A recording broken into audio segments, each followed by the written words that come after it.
Good morning, class, and welcome to week 2 of Introduction to Philosophy. So this week, two of the opening questions will be due at the end of the week or Friday, and then I will respond to them over the weekend and post further questions for the discussion the following Wednesday. So for this video, I wanted to just go over a few of the brief questions and give some thoughts on that. So the questions we'll be looking at is number 1, is there anything you are willing to die for? And then what? Question 2, if you only had a few minutes to live, what would you do with them? What if you only had a few days? What if 20 years? And if we scroll down, we already did question 5 and question 11. But let's look at question 10. Explain who, what you are to a visitor from another planet. Do you believe it is wrong to take a life under any circumstances, any life? Is freedom always a good thing? And do you want to have children? If so, why?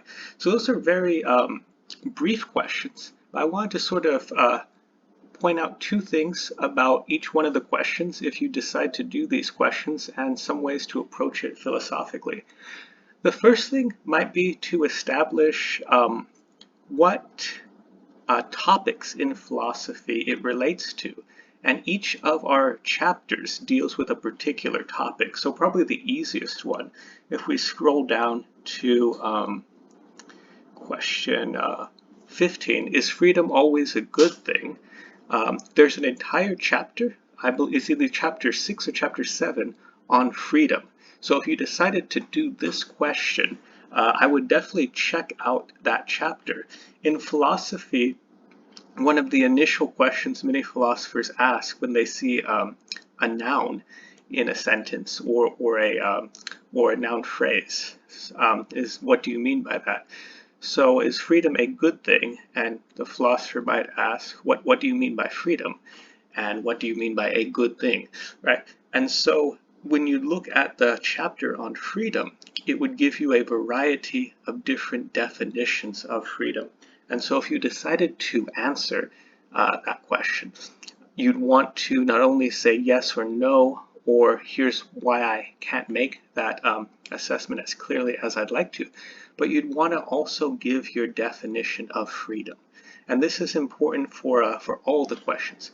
If there is an important word or concept, be sure to give your definition of it, or some assessment, some clarification of it.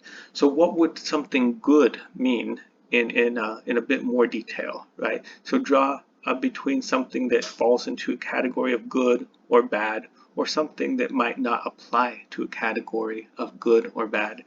And then what would freedom be? So be sure to define the terms important in the answer, and to perhaps identify it with the particular chapter in philosophy, and then look at that chapter for greater detail.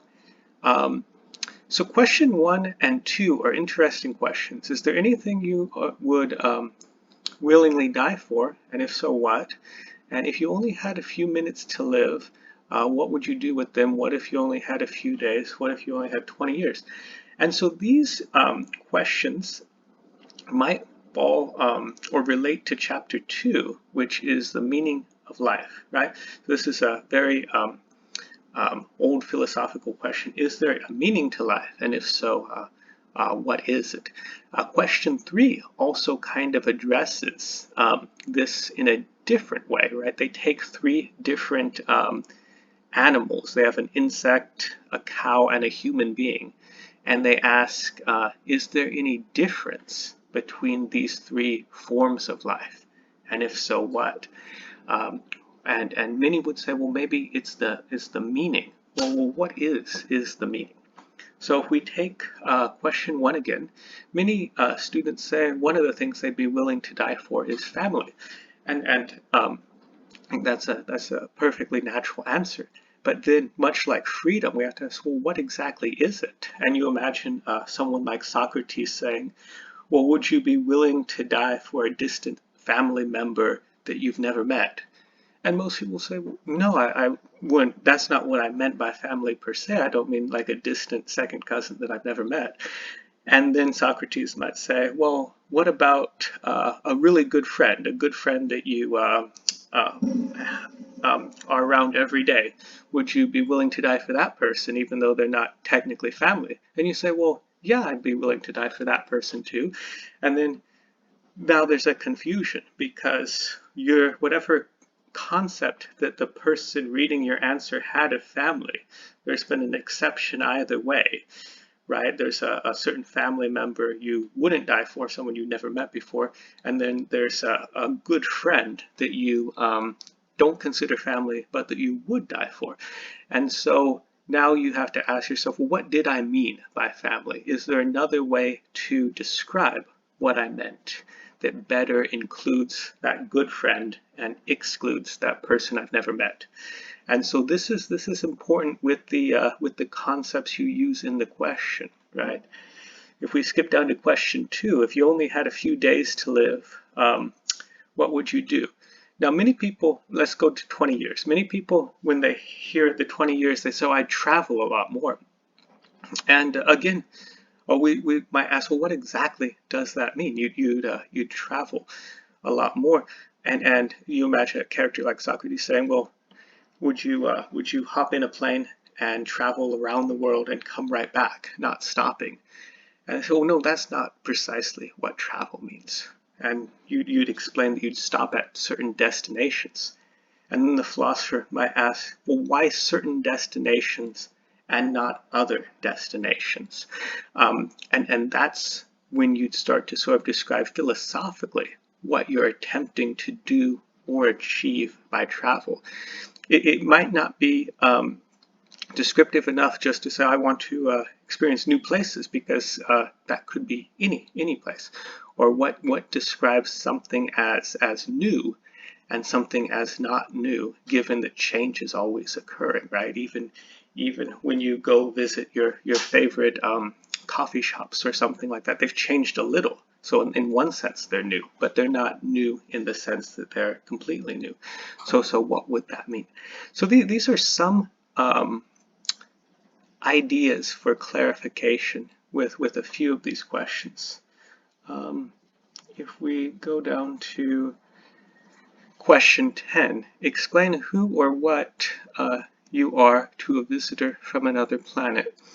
And so this, lots of times the philosopher will use the example of the extraterrestrial as a way to sort of not get an objective viewpoint on the human being, but get an outside viewpoint on the human being. So the extraterrestrial doesn't necessarily take anything we do for granted. We would have to explain precisely what we are.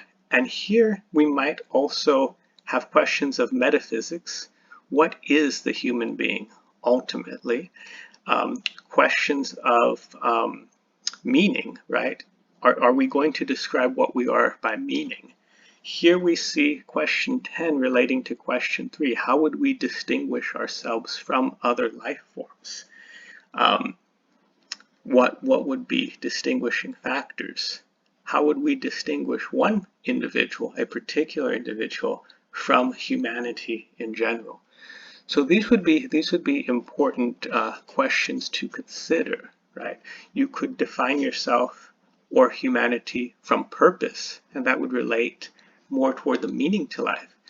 You could define your metaphysical nature, or what is beyond the physical nature, and that would relate to other chapters, particularly the reality chapters in the chapter on metaphysics, right? So what about the human being would be most significant? And it could be philosophical with respect to meaning, or it could be philosophical with respect to what exists in the human being in particular, the components or the substance of the human being.